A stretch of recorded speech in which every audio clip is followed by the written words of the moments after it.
abordaje y manejo de las principales arritmias que vemos en la práctica médica en el manejo del paciente crítico. Muy bien, agradeciendo toda su asistencia y de manera muy especial al doctor Serna que nos está acompañando.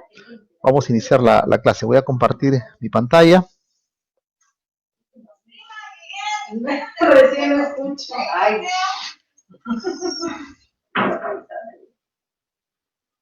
Dos, cuatro, cinco. Ya tengo. Sería, acá sería. Muy bien, me confirman por favor, Franquita, ¿se ve la pantalla? Sí, doctor, sí se ve la pantalla. ¿Se escucha correcto también? Sí, doctor. Perfecto. Entonces, vamos a empezar. Arritmias en el paciente crítico, ¿no? Veamos en este contexto, ¿no? Estamos en la unidad de shock trauma, está en emergencia o estamos en nuestra sala de terapia intensiva y de un momento a otro nos llama el personal de enfermería que tenemos un paciente que se ha descompensado, ¿no? Previamente compensado, se ha descompensado y puede ser que en este contexto el paciente pueda estar, como pueden ver ustedes en este monitor, ¿no? Franca, ¿qué ven en el monitor?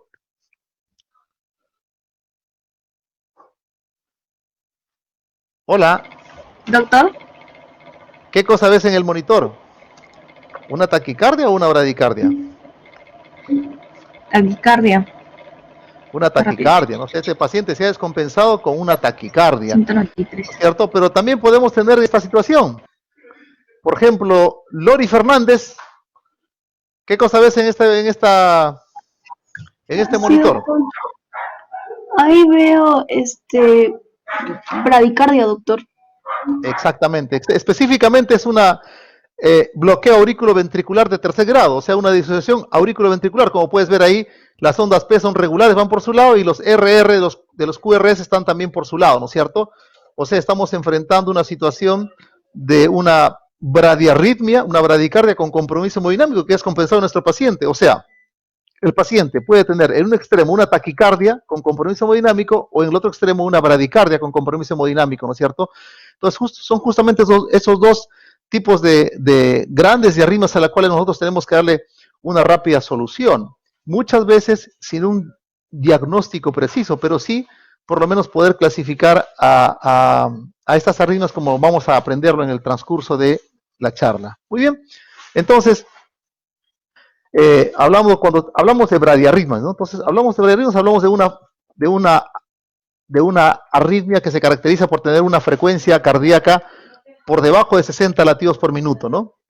Ya se caracteriza de alteraciones ya sea en la generación del impulso eléctrico a nivel de nova sinoauricular o por un problema o alteraciones a nivel de la conducción del estímulo eléctrico del corazón y que va a producir obviamente una disminución de la frecuencia ventricular, ¿no? De la frecuencia cardíaca, como podemos ver acá en este electro, ¿no? Rápidamente contamos, ¿no? ¿Cómo hemos aprendido a contar?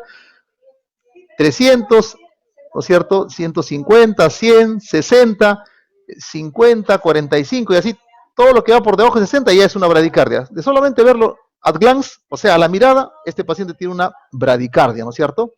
Muy bien. Entonces, básicamente, como habíamos dicho, las bradicardias se pueden producir por dos problemas, ¿no? Una disfunción del nodo sinoauricular, como son las bradicardias sinusales, la pausa sinusal, el bloqueo sinoauricular, etcétera, o problemas a nivel de la conducción auriculoventricular, que son los famosos bloqueos, ¿no? Ya sea de, como muy bien ustedes ya lo han desarrollado, bloqueo de primer grado, segundo grado, y el de segundo grado inclusive tiene dos tipos, ¿no? Uno que es relativamente benigno, como es el Wenckebach, y el otro que es uno de mayor grado, o un bloqueo de alto grado o de alto riesgo, ¿no? Que en la práctica tiene pues un manejo muy similar a lo que sería un bloqueo completo o de tercer grado, ¿no es cierto? Muy bien, entonces tenemos acá, por ejemplo, esta es una bradicardia típica sinusal, ¿no? ¿Qué significa bradicardia sinusal? Que el nodo sinoauricular, que es el marcapaso fisiológico que tenemos todos, está comandando, ¿no? Esa bradicardia. Será un ritmo, una frecuencia cardíaca baja, pero aún es comandada por él. Y ellos evidencian que tiene una onda P, como pueden ustedes ver acá, seguida de un QRS, ¿no? ¿No es cierto? Entonces, toda onda P seguida de un QRS, todas las P tienen la misma morfología. Esta es una bradicardia sinusal. Muy bien. como ustedes pueden verlo acá con más detalle, ¿no es cierto? Los espacios entre R y R están regulares, los espacios entre P y P también son regulares, ¿no es cierto? Y lo pueden ver ustedes acá en este ritmo de monitor, ¿no es cierto? Ustedes rápidamente ven este ritmo de monitor así, la frecuencia cardíaca 38, pero tiene todos los QRS están precedidos de una onda P que tiene regularidad, ¿no? Su forma, tamaño y la distancia entre la P y la R, entonces es una bradicardia sinusal. Pero podemos también tener trastornos en la conducción y empezamos con el bloqueo AB de primer grado, que fundamentalmente se caracteriza por lo siguiente, ¿no? Donde el intervalo PR es mayor de 0.20 segundos, ¿no es cierto? Pero sí tiene esta característica que siempre a la onda P le sigue un QRS. ¿Ah? Y lo pueden ustedes ver acá, ¿no es cierto? Este intervalo, o sea, esta distancia del P hasta el inicio de la R, esto es mayor de 0.20, ¿no es cierto? Pero siempre es constante, todas son constantes, ¿no? Entonces, si es así, esto cumple el requisito de llamarse un bloqueo aurículo-ventricular de primer grado, ¿no? Como podemos ver acá, por ejemplo, ¿no? En este electrocardiograma, ¿no? Un bloqueo de primer grado, o sea que básicamente la única alteración que vamos a encontrar va a ser que este PR es mayor a 0.20. Y esto, como se ve, por ejemplo, acá justo coincide, miren, 20 hay acá, 0.4 es cada cuadradito pequeñito, ¿no es cierto? Un cuadradito mediano, que es esto, es 20. Entonces acá ustedes ven, es más grande que eso el PR. Está un cuadrado antes, más o menos está en 0.22, ¿no es cierto? Entonces cumple el criterio de ser un bloqueo de primer grado, como podemos ver acá. Muy bien. Luego tenemos el siguiente trastorno en bloqueos, es el bloqueo auriculoventricular de segundo grado o MOVITS tipo 1, también llamado bloqueo de Wenckebach. El SPR de ser normal se va prolongando en forma paulatina hasta que en un momento deja de conducir. No se conduce el impulso eléctrico y se obviamente la aparición de un QRS y nuevamente aparece una onda P para continuar el ciclo cardíaco, ¿cierto? O sea, el PR se va, como ustedes pueden ver acá, el PR está, por ejemplo, acá pueden ver un PR normal, se va alargando, luego se alarga un poco más hasta que deja de conducir. La siguiente. Entonces el PR se va prolongando paulatinamente hasta desaparecer. El R, obviamente los R también se van alargando y es ciertamente predecible, ¿no? Como ustedes pueden ver acá, ¿no? Entonces tienen el PR que se va alargando, por ejemplo acá tienen, ¿no? Acá tiene una determinada, podemos verlo acá más práctico, ¿no? Acá está normal, acá se alarga un poco más, acá se alarga un poco más y acá deja de conducir, ¿ya? Esto se llama el fenómeno o bloqueo de Wenckebach o bloqueo de segundo grado MOVITS tipo 1, ¿ya? Este es un bloqueo de bajo grado, ¿no? Que lo vamos a llamar de bajo riesgo, ¿no? ¿No? Podemos verlo acá. ¿Qué es lo que pasa con este tipo de bloqueo? Es diferente. El PR es constante hasta que de un momento a otro, hasta que desaparece, no conduce la onda, esta onda P no conduce, ¿no? Hay un bloqueo intermitente de la onda P, es no predecible, como ustedes pueden ver acá. Si vemos acá, medimos el PR, este PR siempre va a ser constante, no se alarga, pero de un momento a otro deja de conducir, no hay un QRS y nuevamente se retorna al ritmo de base sinusal, ¿no es cierto? Muy bien. Entonces, esto lo pueden ustedes ver acá, un MOVITS tipo 2, ¿no es cierto? Lo vemos en 2, por ejemplo, ¿no? Acá. El PR está igual, el PR está igual, y de un momento a otro deja de conducir. O sea, esta onda P, tenemos acá P, QRS, la onda T, la P debe de formarse otro QRS, ¿no? Se obvia, ¿no es cierto? Súbitamente se pierde y nuevamente se adquiere acá nuevamente un nuevo complejo, una onda P, QRS y así va pasando. O sea, en otras palabras, como acá lo define, el PR siempre es constante, hasta que de un momento a otro desaparece, no conduce esa onda P al siguiente ciclo de formar un QRS, ¿no? Recuerden que la onda P es evidencia electrocardiográfica de la despolarización de la aurícula y debe ir seguido de la despolarización ventricular, pero en este caso no ocurre así, ¿no? Muy bien, como pueden ver acá, ¿no? Constante, hasta que deja de, acá, constante, el PR, y deja de conducir hasta que asume otra onda P. Muy bien, y esto es importante, ¿por qué? Porque este es un bloqueo de alto grado o de alto riesgo de degenerar en un bloqueo de mayor, severidad, Entonces, ¿cuál es el manejo en emergencia? Poner inicialmente podemos intentar con fármacos, que la verdad es que no necesariamente van a darnos una solución, ¿no? Entonces, se puede el paciente intentar con atropina, puede colocársele dopamina, isoproterenol, etcétera. Pero muchas veces si el paciente tiene una descompensación hemodinámica, va a ser necesario colocar un marcapaso transvenoso temporal. Este es un marcapaso temporal transvenoso. Se pone esto acá, esta guía metálica del marcapaso se pone a través de un introductor, que es como poner una vía central. Se coloca, ¿no? Esta es la fuente de poder donde vamos a decir cuál va a ser la energía que se le va a dar para poder producir una contracción. Se llama el output, o energía que se va a entregar en cada latido, la frecuencia cardíaca a la cual nosotros vamos a manejar este marcapaso, ¿no? Hasta que esto es como puente, porque esto es temporal. Esto es como puente hasta que el paciente puedan colocársele a un marcapaso definitivo, ¿no? Este es un marcapaso ya que va a quedar en el paciente pues, por 8 o 10 años, ¿no? Y después lo van a recambiar la batería, ¿no? Pero ya queda de por vida ese marcapaso, ¿no es cierto? Luego tenemos el bloqueo auriculoventricular de tercer grado, que ya prácticamente es una disociación auricular y ventricular. Es decir, que la aurícula está trabajando en forma regular, pero no conduce, no conduce el impulso eléctrico, y luego esto es seguido de una contracción ventricular que también sigue su propio ritmo. O sea, acá entre los P y P, los espacios de P, P, P son regulares, igualmente los espacios de R, R, R. ¿Ya? Entonces el PP es constante y el R también es constante, ¿no? Pero ustedes pueden ver que hay una disociación entre ellos, no hay una comunicación. Han roto palitos, no se comunican la onda P con el QRS, ¿no? Muy bien, acá tenemos, por ejemplo, ¿no? Ustedes pueden ver acá la onda P, la P, que está acá, la P está por acá, la P está por acá. Y si ustedes midieran entre esta P y esta P y todos estos espacios son regulares, y si miden los QRS también son regulares. Y sin embargo, están disociados, ¿no? Porque es un bloqueo auriculoventricular completo. Si el paciente empieza haciendo síntomas por este problema, ya debe de utilizar, se le debe de colocar un marcapaso definitivo.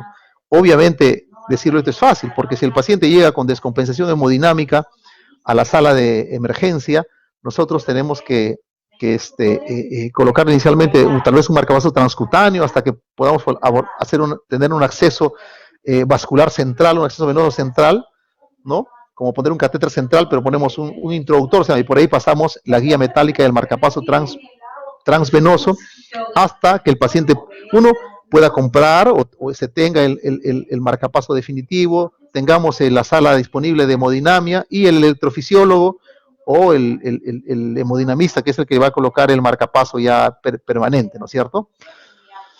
Muy bien, entonces tenemos acá, ¿no? P, P, P, P, R, R son regulares, ¿no es cierto? Muy bien. Acabo de hablar un término. Está con nosotros Wilder Rodrigo. Hola, Wilder Rodrigo. Doctor, ¿sí me escucha?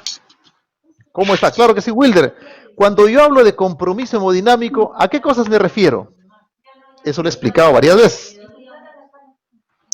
Cuando Sí, digo claro, este paciente... bueno, cuando habla de compromiso hemodinámico se refiere a los síntomas que se pueden presentar como taquicardia, ruidos pulmonares, ingurgitación yugular, soplos, hipotensión, que es lo más importante. Ya, muy bien. Nuevamente lo repetiré hasta el cansancio. Un paciente que presenta compromiso hemodinámico, ya sea por bradicardia o taquicardia, son 4 cosas, ¿ya? Hipotensión con signos de shock o hipoperfusión tisular. Segundo, trastorno de conciencia. Disfunción ventricular izquierda traducida en edema agudo de pulmón y dolor torácico persistente. Ongoing chest pain, dicen, ¿no? Ongoing chest pain, que significa un dolor torácico persistente que tiene características de tipo isquémica miocárdica. Recuerden, compromiso hemodinámico, cae la presión arterial, el corazón sigue latiendo a 1000 por hora, alto consumo de oxígeno miocárdico, sin embargo hay poca perfusión, entonces comienza a hacer isquemia el paciente y puede desgatillar un problema coronario. Entonces, ese tipo de situación es un criterio también de compromiso hemodinámico, ¿ya? Cuando un paciente hace cualquiera de esas 4 cosas, hipotensión arterial con signos de shock o shock, trastorno de conciencia, dolor torácico persistente, agudo, edema agudo de pulmón, ¿no? O falla cardíaca también se puede decir. Cuando hace esas cosas, el paciente se llama que está con compromiso hemodinámico, ¿no? Si es un paciente con bradicardia, tratamiento, esto que estamos acá poniendo. Tratamiento es esto, ¿ya?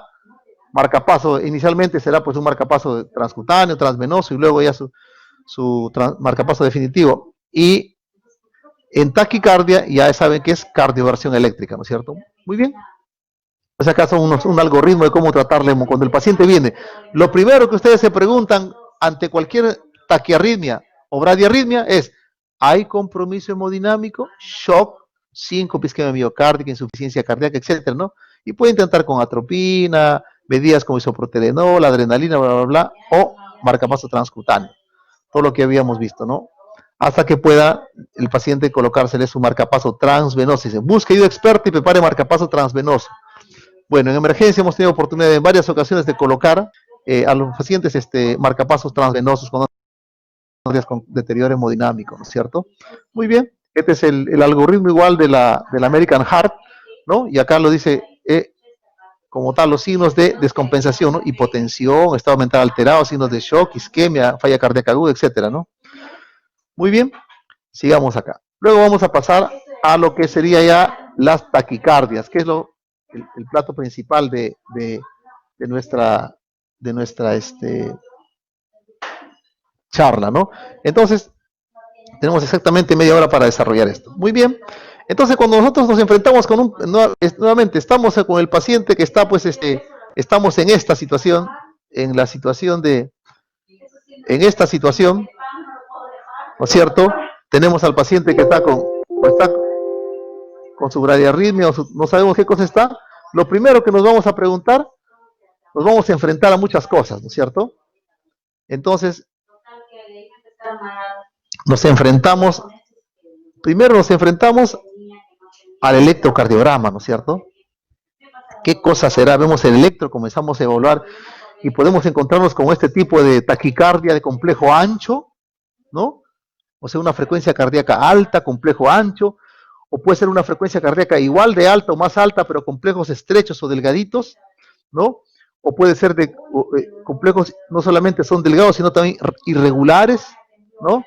Entonces, de repente nos acordamos nuestras clases que habíamos leído en un libro que lo pueden clasificar según a la ritmo, según la frecuencia cardíaca, según si el complejo de QRS es ancho o es angosto, si es regular o es irregular, si tiene onda P adelante o atrás, si tiene el QR, el P y el QR son constantes, etcétera, etcétera. Se nos viene un montón de cosas a la mente y el paciente está ahí descompensado, quejándose de dolor de pecho, está con edema agudo de pulmón con dificultad respiratoria, etcétera, ¿no es cierto? Entonces, si cada vez nosotros, ¿qué cosa decimos? Y también nos acordamos de que el monitor, nos acordamos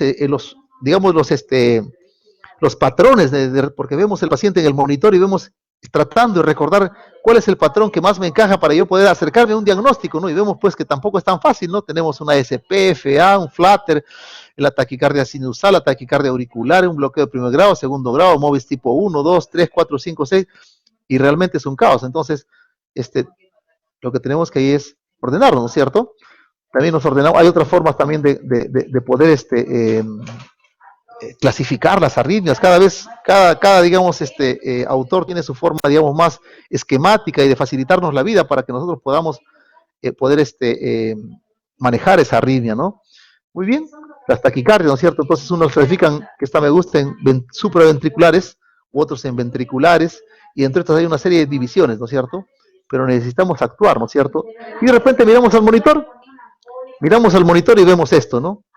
Podemos ver cualquiera de estos escenarios, ¿no? Unos complejos anchos, otros que tienen esos complejos anchos con unos ritmos que se mezclan entre ellos, ¿no? O complejos estrechos, o podemos tener complejos regulares como esto, o irregulares de mayor frecuencia. Entonces, tranquilos, ¿no? Que no pan del cúnico, ¿no es cierto?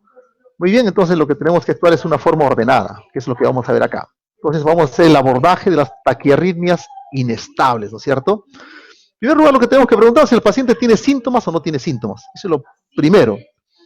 Luego lo otro que ya hemos repasado y hemos aprendido, cómo está el ABCD, es importantísimo, ¿no? O sea, ver al paciente en su conjunto para poder establecer prioridades en su manejo. ¿El paciente está estable o está inestable? Es la otra pregunta fundamental, ¿no? Y luego preguntamos si estoy viendo esta taquiarritmia, y ya que es una taquiarritmia, o sea, tiene una frecuencia cardíaca rápida, perfecto. Entonces veo, ¿el QRS será ancho o será angosto? Ya, una vez que he definido esto, me voy a preguntar, ¿y esta taquiarritmia es regular o es irregular? ¿No? Y luego vamos a ver otros aspectos que cosas en una cardioversión sincronizada, y es importante también recordar que esta arritmia es producida por un problema, y esos problemas hay que evaluarlos. Muchas veces el paciente, muchas veces la taquiarritmia es solamente parte de un problema de fondo, que es lo que tenemos que direccionar y tenemos que solucionar, ¿no? Muy bien. Entonces estamos enfrentando al paciente. A ver, tenemos con Shirley Aldea, ¿estás con nosotros? Shirley.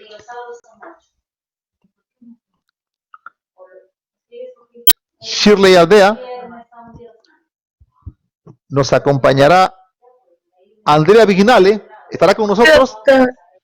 ¿Quién es Shirley? Hola Shirley. Sí, doctor. A ver, ¿qué tipo de ritmo es este? A ver, ¿qué le parece? ¿Cómo lo podés? A ver, ¿ritmo rápido o no es rápido? Rápido, rápido. Sí, perfecto. ¿Complejo ancho o es angosto? Angosto. O sea, es una taquicardia de complejos, en primer lugar es un ritmo rápido, es una taquicardia de complejos angostos, ¿no es cierto? ¿Y es regular o es irregular? Regular. Es regular, ¿no es cierto? Entonces, una taquicardia de complejo angosto irregular, y que es más de 150, ¿qué podría ser?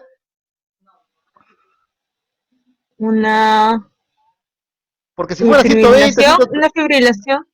No, pues la fibrilación es irregular, pero doctorita, esa es la ok, diferencia, ¿no es cierto? Eso vamos a aprender. Uno puede hacer una taquicardia, obviamente pues una taquiarritmia, pues porque es más de 100, ¿no?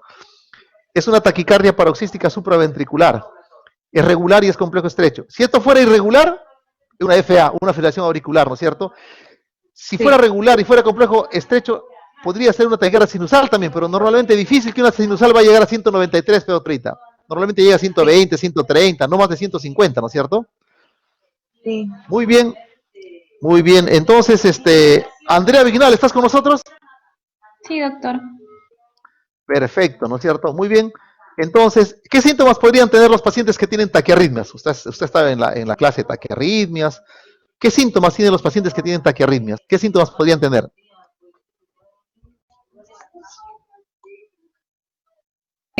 Bueno, el paciente puede presentar dificultad para respirar, Ya. puede estar mareado, presenta diaforesis, Ya. puede llegar a tener síncopes o desvanecimientos, hay agitación y puede llegar también a sentir palpitaciones, como que si el paciente refiere que siente sus latidos.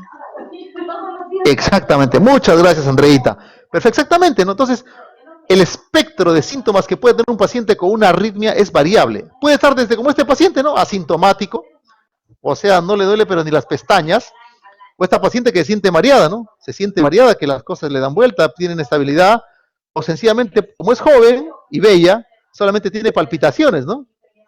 Nada más, y se queja. O como este caballero, que más o menos es de mi edad, 50 y tantos, solo que tiene más pelo, está con un dolor torácico, ¿no? Puede ser, ¿por qué? Pues no, con una frecuencia pues 220, el corazón ya no jala, ya entonces comienza a producir dolor de pecho. O puede ser un paciente que pierda la conciencia, ¿no? Y luego esté con trastorno sensorio, o un paciente que tenga diaforesis, dificultad respiratoria, le falte el aire, y esté entrando y es un paciente que es un cardiópata, y está con 230 de frecuencia cardíaca, puede estar haciendo una insuficiencia cardíaca congestiva en grado de edema agudo de pulmón, ¿no es cierto? Entonces, todos estos son los síntomas que puede presentar un paciente. Entonces, es importante definirlo. ¿Tiene síntomas o no tiene síntomas? Y si tiene síntomas, ¿estos son de gravedad o no son de gravedad? ¿No es cierto? Por ejemplo, Andrea, ¿estás conmigo? Andrea Vignale. Sí, doctor. A ver, por ejemplo, estos pacientes, si la paciente te dice, doctor, tengo palpitaciones, ¿serán síntomas de alarma de gravedad? Bueno, sí, porque en realidad no debería tener esa sensación. No, son síntomas, doctora, pero no para alarmarse, ¿no? Pero si me dice, doctor, me he desmayado, y a cada 3, 4 veces me levanto y me desmayo. Sí, pues doctora. Ah, claro, Estoy eso con, sí, con mayor con edema razón. agudo, claro, ¿no? Estoy con edema agudo de pulmón, sí, ¿no? O que dice que siente palpitaciones o siente como uno de la garganta, eso no es muy fastidioso, pues no son síntomas, pero no es de gravedad. Los síntomas de gravedad son paciente que hace shock, este paciente, por eso se sincopió, paciente que hace edema agudo de pulmón, otro, paciente con dolor torácico persistente o con alteración de sensorio, a palpitaciones o puede ser asintomático, ¿no es cierto? Es muy importante definir si tiene síntomas. Segundo, otra cosa importante, si usted tiene un paciente que viene, por ejemplo, escúcheme por favor, a ver, estamos acá con Nicole Murillo. Nicole Murillo. Sí, doctor. Hola. Doctor. A ver, Nicolita, dime, ya no tenemos que apurarnos. Mire, si yo tengo un paciente que viene porque está con su presión 80-40, ya escúchame, y tiene esta frecuencia cardíaca, ya este es su monitor, tú le ves al monitor. Tú pensarías que esta frecuencia cardíaca le está produciendo el shock. Que el paciente viene con una frecuencia de 150 y está No, no, en no, shock. mira acá, pues acá, mira acá el monitor. ¿Ya? Sí, sí, sí, está Ya. con... Ya, ese es el monitor, mira lo que está solamente ve el monitor. Ujú. Ya. El paciente viene con 80-40. Bradicardia. ¿Tú pensarías que esta taquicardia le está causando esa frecuencia, ese shock? No, probablemente sea por la hipotensión que tiene. Claro, eso es muy importante. Entonces, en líneas generales, no sé por qué hace reverberancia tú solamente cuando hablen, por favor, su micrófono hay que apagar, ¿sí? Desactivar, ya. Uno, miren, cuando un paciente tiene frecuencias menores de 150, poco probable que la taquiarritmia por sí misma sea la causa de la descompensación hemodinámica del paciente.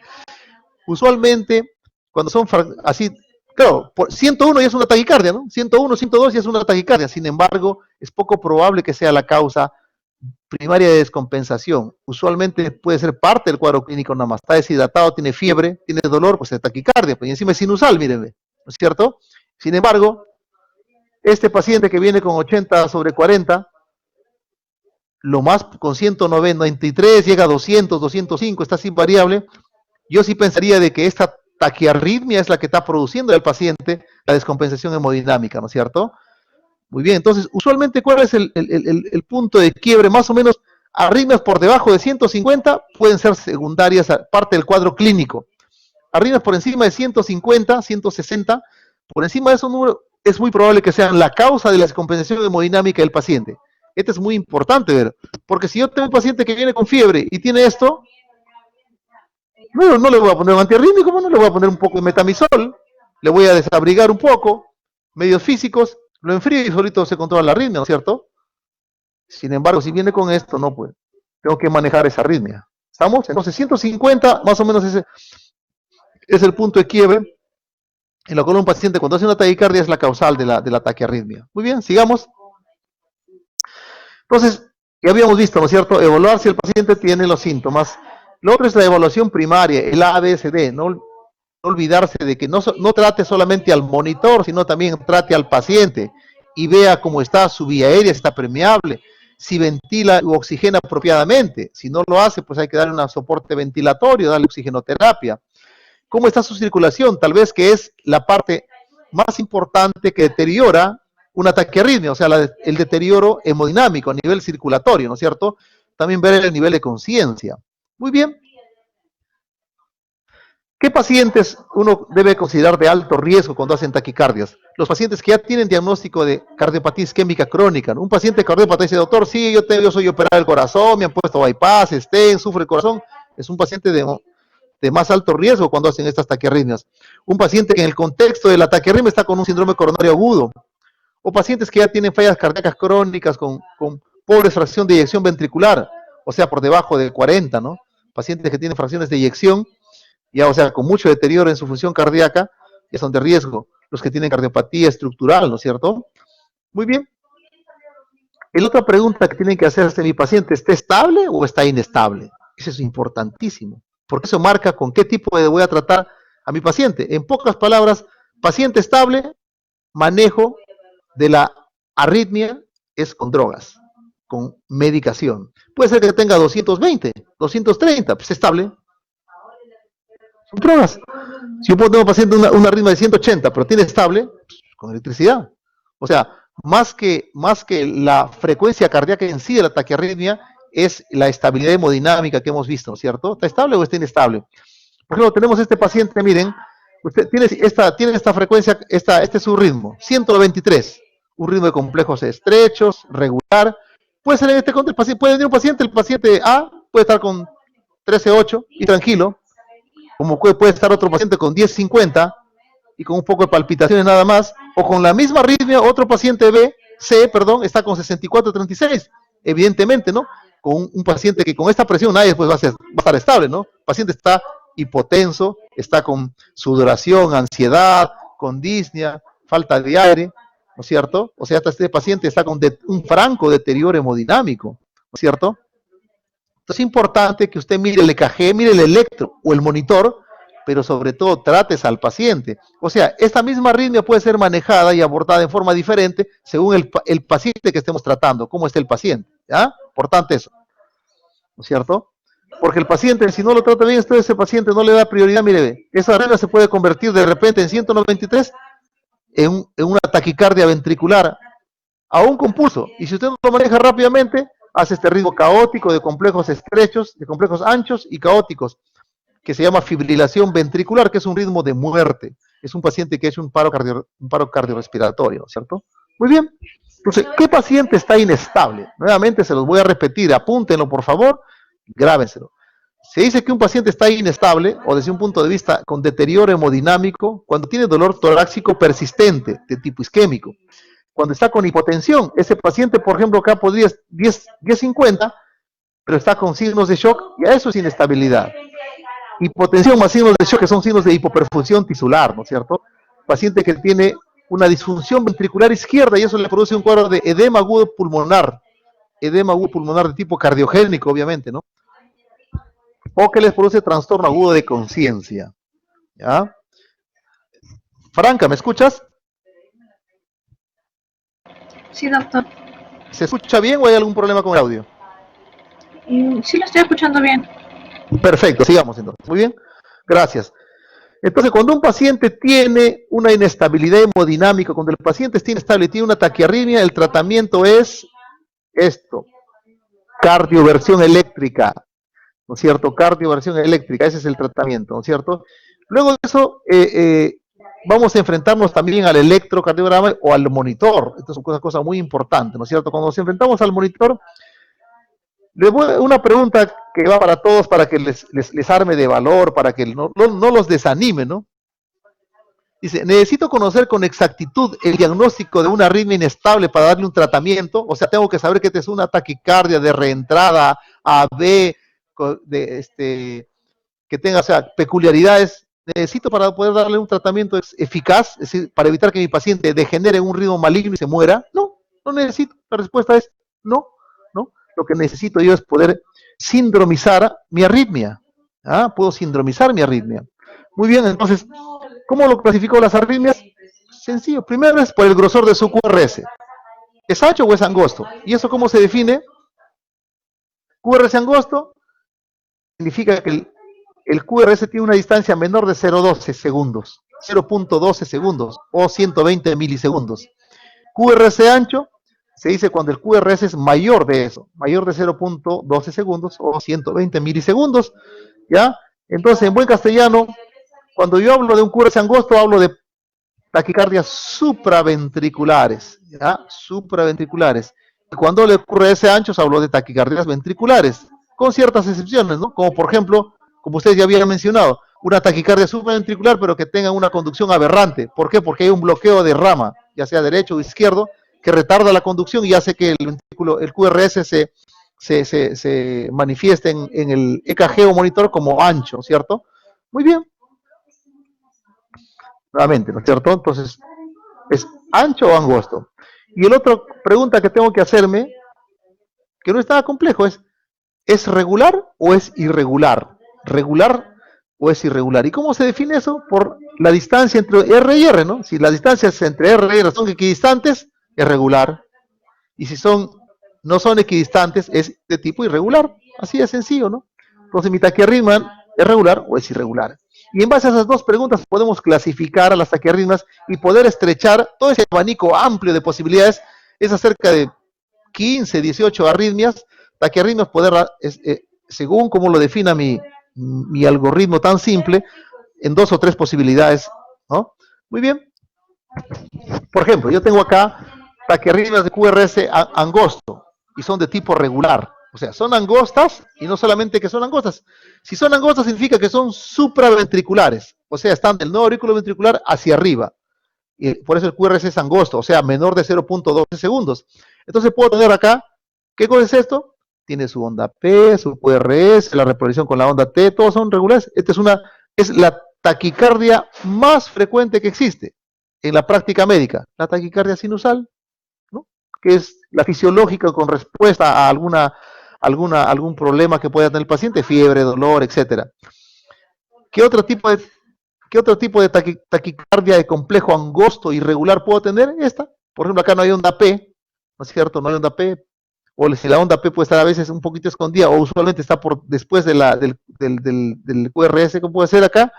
Puede ser, esta es una taquicardia paroxística supraventricular, esto es que se da por fenómenos de reentrada, ¿no es cierto? Las típicas TPCBs que le llaman. Muy bien. Y la otra otra explicación, acá ven ustedes, estas ondas F como dientes de serrucho, es un flutter auricular, ¿no es cierto? Flutter, flutter o flutter.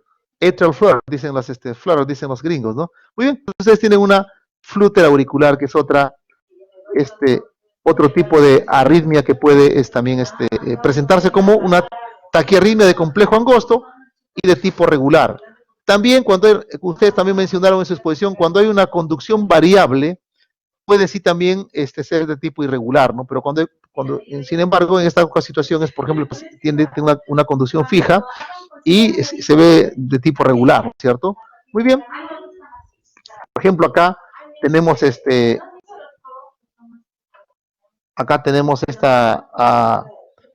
taquiarritmias complejo angosto, como vamos a ver en el monitor, ¿no es cierto? Esta taquiarritmia, por ejemplo, complejo angosto, complejos angostos y de tipo irregular, ¿no es cierto?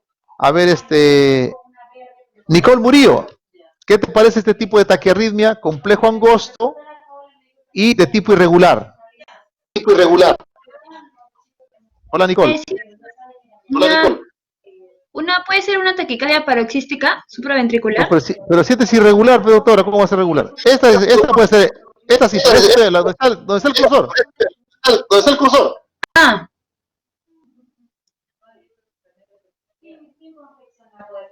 irregular. Es irregular, complejo estrecho e irregular. Es la arritmia más frecuente que existe después de la taquicardia sinusal. La famosa, ¿perdón? ¿La sinusal? No, pues doctora, la sinusal es regular, tiene onda P. Acá no hay onda P, no tiene onda P. Ya, esto está más fácil. Complejos estrechos y que son irregulares. ¿Fibrilación auricular? Fibrilación auricular, exactamente. Que son complejos estrechos, pero son regulares y hasta así más de 150, 193, por ejemplo. ¿Qué cosa es? ¿Flutter auricular? No, flutter no. ¿Acaso usted no ve onda de Ceres? Esta es una TPCB. Igual que acá, ¿no es cierto? Igual que acá, ¿no es cierto? Y acá, sí. Entonces, usted retrocedo nuevamente, rapidito. Taquicardia sinusal, tiene onda P, son regulares. Supraventricular no hay onda P, pero son regulares, ¿no es cierto? Muy bien. Entonces, esta es una FA, sino que esta es una FA con respuesta controlada. Acá no es taquicardia, pero doctorita, no llega a pasar de 100. Esta es una FA con respuesta ventricular controlada. Esta es una FA con respuesta ventricular alta, porque es más de 100. Y como es irregular, lo bloquea acá al monitor. Mira cómo cambia. Cuando es bien cambiante es porque es irregular. En cambio, cuando es regular marca una sola frecuencia, ¿no? ¿Ya? Acá, por ejemplo, mire, es rápido y sin embargo es regular. 193, ahí se ha chantado. Si cambiara esto, fuera irregular, acá estaría bloqueándose acá. En cambio acá se para bloqueando, acá esto se para variando mucho. ¿Por qué? Porque es irregular, pues, ¿no? ¿No ves que no, entre R y R no es el mismo tipo de espacio, distancia, y va cambiando? ¿Ya? Muy bien. Ahora pasamos, por ejemplo, este tipo de taquiarritmias de tipo, unas taquiarritmias con QRS ancho. Si es un QRS ancho, entonces el paciente va a tener, puede ser dos cosas, de tipo regular. Es una taquicardia ventricular monomórfica, ¿ya? ¿Ah? Una taquicardia ventricular a secas, ¿no? Son complejos regulares, pero son complejos QRS anchos. O la otra posibilidad es que podría ser una taquicardia supraventricular, ¿no? Como esta, ¿ya? Pero que con conducción aberrante, porque el paciente tiene un bloqueo de rama, ya sea izquierda o derecha, entonces se retrasa, ¿no? La conducción intraventricular se retrasa y aparece como complejos anchos.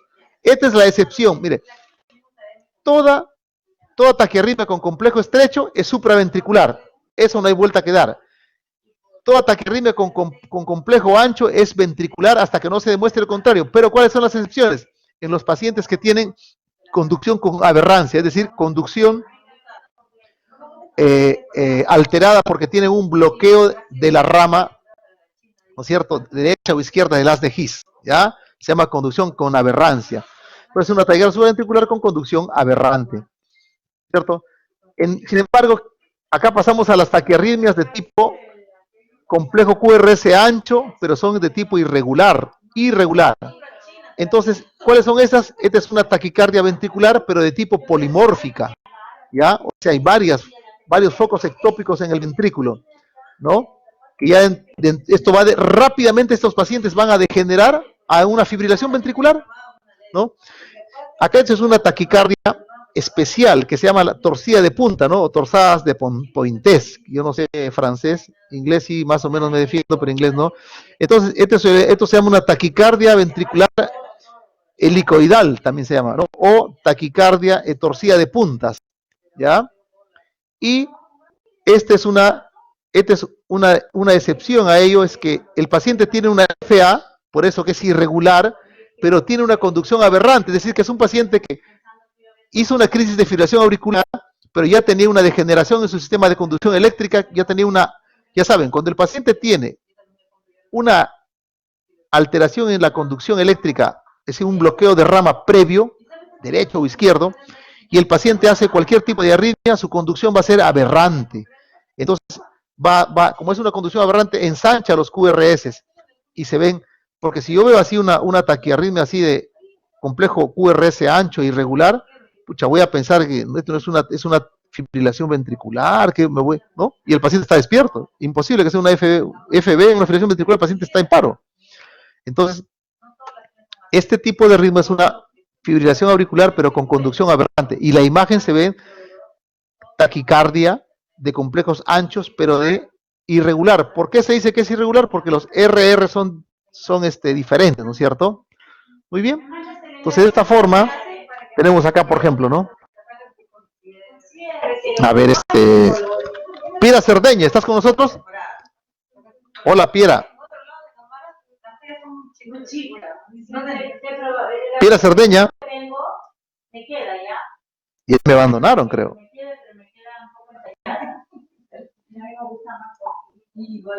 Hola. A ver, ¿quiénes están con nosotros? Belén Vázquez. ¿Piera? Hola, Piera. Le quería decir que hay un grupo que ha salido a su examen, que es 4:20. No hay problema. Belén Vázquez. Belén Vázquez. Sí, doctor. Perfecto, a ver, Belén. Sigamos con los que están. A ver, ¿qué te parece este tipo de ritmo, por ejemplo? A ver, que está acá en rojo. ¿Qué te parece? ¿Qué complejo es? ¿Es rápido o lento? Repito, nomás repito. Rápido, doctor. Perfecto. ¿Es grueso o estrecho el complejo QRS? Estrecho. ¿Cómo va a ser estrecho, autorita? Es grueso. Es grueso. Complejo Ah, ya, estrecho son... Estos son complejos estrechos, doctor. Perdón.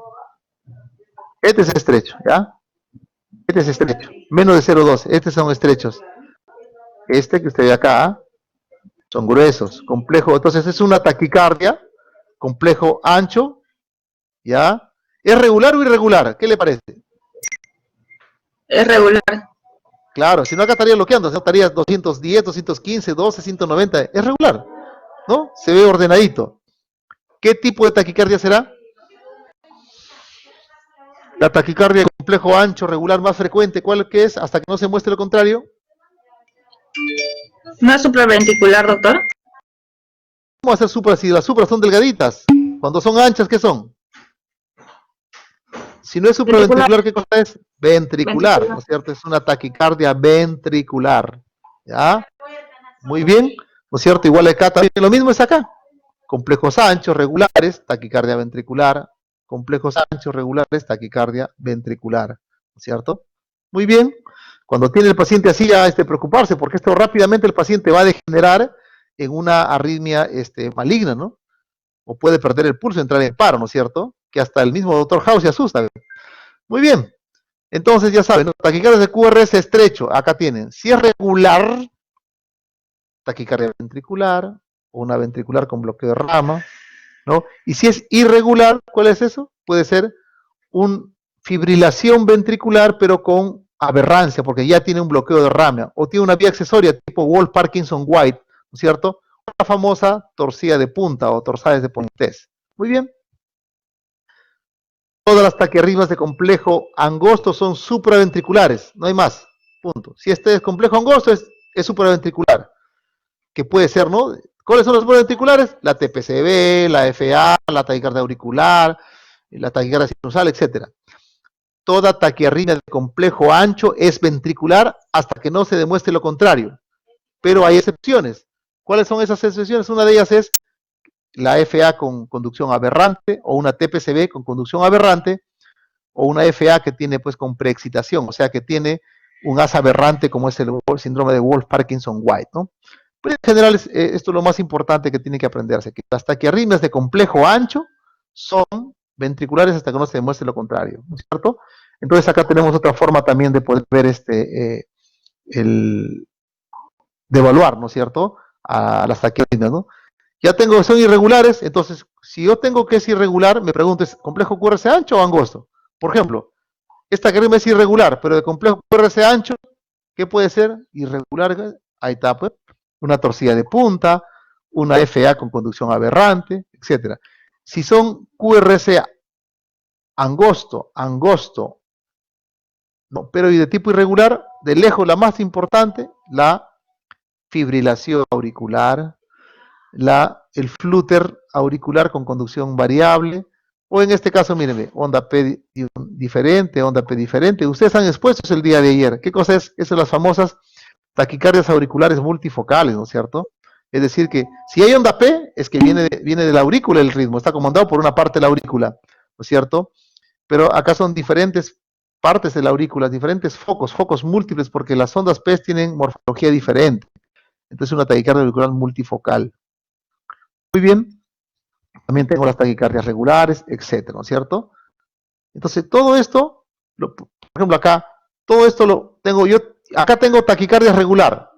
Por ejemplo, a ver, veamos acá quiénes está con nosotros. A ver, un segundito, a ver acá. A ver, quién los valientes que nos acompañan todavía. Ana Sofía te llama. A ver, Conicia, Anthony Conicia. Anthony Conicia, ¿estás con nosotros? ¿Qué pasó? ¿Se fue el internet o qué?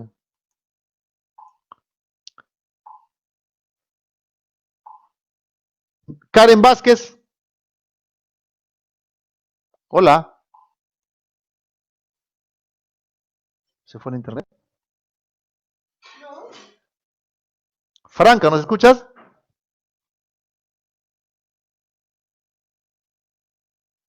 Doctor, sí se le escucha, solo que creo que han salido a otra clase. Vaya, queda grabado, ¿no es cierto? Muy bien. Sigamos entonces, creo que no, el tiempo es pues muy tirano, no se puede. ¿Quién está presente aparte de Franca? A ver, creo que nadie, pues todos sacan a ver. Sheila Jaramillo.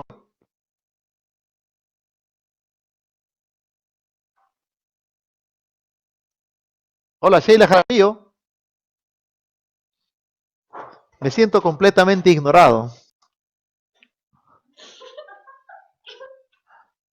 Que hasta mi hija se ríe. Ya, a ver, sigamos entonces, ¿ya? Muy bien. ¿Se escucha, Franca? ¿Aló? Doctor, sí se escucha, pero no soy Franca, soy Andrea. Ah, disculpa, Andrea. Andrea, dime, Andrea, ¿qué ves acá? ¿Dónde está el cursor? ¿Qué arritmia es esta? Es una arritmia regular. El QRS está estrecho y el RR es regular. Ya, y Sí, pero bien chiquita. claro, pues, esta es una taquicardia que ¿Sinusal? sinusal, por supuesto, ¿no es cierto? La frecuencia también se presta para eso, pero acá, por ejemplo, es regular también, complejo estrecho, pero no hay onda P, y si es regular, FA no va a ser, fibrilación auricular no va a ser, es una taquicardia paroxística supraventricular. Acá, por ejemplo, acá usted que ve, Andreita, dime, ¿estos son complejo ancho o estrecho? Anchos, doctor. ¿Son regular o irregular? Son regulares.